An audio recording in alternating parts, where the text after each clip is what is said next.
आज हम लोग पढ़ते हैं अलजेब्रा। अलजेब्रा बहुत सिंपल है। जैसे मान लिया कि क्वेश्चन आपको 1 नंबर दिया हुआ है, क्वेश्चन नंबर 1 में दिया हुआ है Q1 कि find the value of x। इसमें क्वेश्चन है x प्लस 9 इक्वल टू 17। ठीक है, अभी बच्चों आप ये देखिए, ये जो x है इसको बोला जाता है वेरिएबल। क्या बोला जाता है? वेरिएबल। और 17 जो है ना इसको बोला जाता है कांस्टेंट।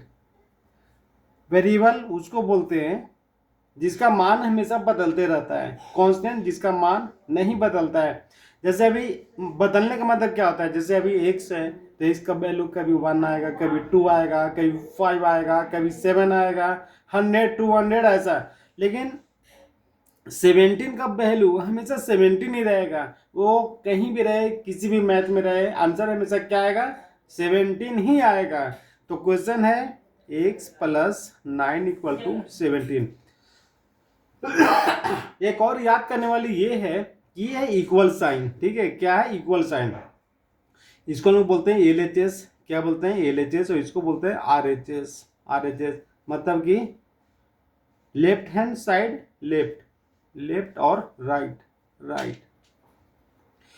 कोई भी डिजिट को कोई भी वेरिएबल को या कोई भी कांस्टेंट को अगर लेफ्ट साइड से अगर राइट साइड अगर आप लेकर जाते हैं, मतलब इधर से अगर आप इधर लेकर के जाते हैं, इसका साइन चेंज होता है। अगर इधर प्लस में है तो उधर जाने के बाद क्या हो जाएगा? माइनस हो जाएगा। क्या हो जाएगा? माइनस। अगर LHS में, ये LHS, ये क्या है? RHS, right hand side left hand side. अगर इधर माइनस में है तो उधर जाके क्या हो जाएगा? प्लस हो जाएगा। अगर इधर मल्टीप्लाई में है तो इधर जाके हो जाएगा डिवाइड, और डिवाइड है तो हो जाएगा मल्टीप्लाई। जस्ट साइन क्या हो जाता है? अपोजिट हो जाता है। ये क्लियर है? चलिए आगे। अब इसमें क्या दिया हुआ है? x प्लस 9 इक्वल टू 17 अगर दिया हुआ है तो इधर क्या हो गया? LHS। क्या है? LHS। इधर क्या है? RHS। क्या है? RHS। अभी क्या है? ये है x वेरिएबल, ये कांस्टेंट, ये कांस्टेंट। हमें क्या करना है?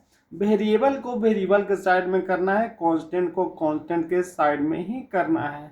तो अभी हम x को लेफ्ट साइड में ही हम अभी इसको छोड़ देते हैं और इक्वल साइन लिख देते हैं। और ये जो 9 है ना, इसको उठाकर राइट साइड में लेके जाते हैं। तो राइट साइड में क्या था? प्लस जो था वो क्या हो जाएगा? माइनस हो जाएगा। क्या हो जाएगा? वो माइनस हो जाएगा। तो ये हो जाएगा 17 माइनस 9। क्या हो गया? 17 माइनस 9। अभी x इक्वल टू हो गया 17 में से 9 जाएंगे तो कितने बचेंगे? 8। कितने बचेंगे? 8। आपका ये 8 क्या हो गया? ये आपका फाइनल आंसर हो गया। समझ में आ गया बच्चे लोग?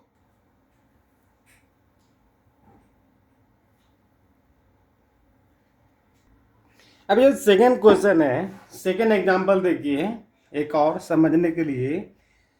क्वेश्चन नंबर 2 जैसे दिया हुआ है 4x इक्वल टू दिया हुआ है 28। क्या दिया हुआ है? 4x इक्वल टू दिया हुआ है 28। अभी इसको हम सॉल्व कैसे करेंगे? सेम है, find the value of x। इसका x का मान निकालना है। अभी देखिए 4x लिखा हुआ है ना, इसका मतलब होता है ये 4 इंटू एक्स है। क्या है? 4 इंटू एक्स दिया हुआ है 28। कितना दिया हुआ है? 28 दिया हुआ है। अभी हमने आपको बताया था कि अगर मल्टीप्लाई में है तो इसका उल्टा क्या होता है? डिवाइड होता है। क्या होता है? डिवाइड होता है। अभी इसको डिवाइड में देखिए तो ये हो जाएंगे, x को आप लेफ्ट साइड में रहने दीजिए और ये 28 को 4 से डिवाइड कर दीजिए। क्या कीजिए? 28 को 4 से डिवाइड कर दीजिए। इसको दोनों को काट दीजिए। कितने? मतलब 4 7 जा 28, मतलब 7 टाइम। यानी x इक्वल टू कितने हो जाएंगे? x इक्वल टू हो जाएंगे 7। ये आपका फाइनल आंसर हो गया। मुझे लगता है कि बच्चों समझ में आ गया होगा। चलिए एक और एग्जांपल में देखते हैं। एक और एग्जांपल देखिए,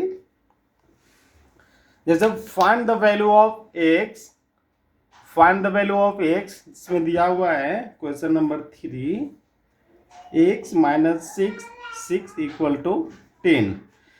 तो x आप रहने दीजिए, ये क्या है, ये माइनस में है, तो माइनस का हमने क्या बताया था, माइनस रहेगा तो क्या हो जाएगा, वो राइट साइड में जाएगा तो प्लस हो जाएगा, क्या हो जाएगा, प्लस हो जाएगा। तो अभी हम x इक्वल टू 10 और ये क्या है, माइनस में है, इधर जाएगा तो क्या हो जाएगा, प्लस हो जाएगा, प्लस। अभी x इक्वल टू कितना हो जाएंगे, 10 प्लस 6 इक्वल टू 16, कितना होंगे, 16। ये आपका आंसर हो गया। ये आंसर हो गया। एक थोड़ा और बड़ा क्वेश्चन देखते हैं आपको समझने के लिए। जैसे क्वेश्चन है क्वेश्चन नंबर 4, क्वेश्चन नंबर 4 में the sum of a number and 12 is 30। The sum of a number and 12 is 30. Find the number. Find the number. Question है the sum of a number and 12, मतलब कोई एक number है और 12 को जोड़ने से 30 मिलता है, तो वो बताइए वो नंबर क्या है। तो हमने क्या करना है, let the number is x। अब जो नंबर नहीं है उसको हमें क्या करना है, हमें मान लेना है। क्या करना है, मान लेना है कि भाई नंबर x है। अब क्वेश्चन के अनुसार, अकॉर्डिंग टू क्वेश्चन, पढ़िए क्वेश्चन में क्या लिखा हुआ है, सम ऑफ ए नंबर। तो यार नंबर जो था हमने क्या मान लिया, x था, एंड 12, एंड मतलब प्लस है यहाँ पे, 12 इज है कितना, 30। हो गया इक्वेशन हो गया, ये हो गया 30। अब इसको बच्चे लोग सॉल्व कीजिए, फिर सेम आ गया, क्या होगा, ये है वेरिएबल, ये क्या है कांस्टेंट, ये क्या है कांस्टेंट। वेरिएबल को लेफ्ट साइड रखे, कांस्टेंट को राइट साइड रखे, यानी ये हो गया x इक्वल टू का साइन दे देंगे, ये हो जाएगा 30, और ये 12 को राइट साइड में लेकर जाएंगे, 12 हमने माइनस लिख दिया है। अभी क्या होगा, x इक्वल टू 30 में से 12 माइनस होंगे तो कितने बच जाएंगे, 18। कितने हो जाएंगे, 18। और ये आपका आंसर हो गया। ये क्या हो गया, आपका फाइनल आंसर हो गया। चलिए एक क्वेश्चन और देखिए, क्वेश्चन नंबर 5। क्वेश्चन नंबर 5 में है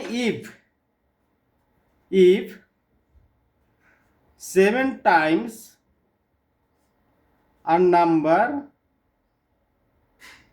is 49, find the number.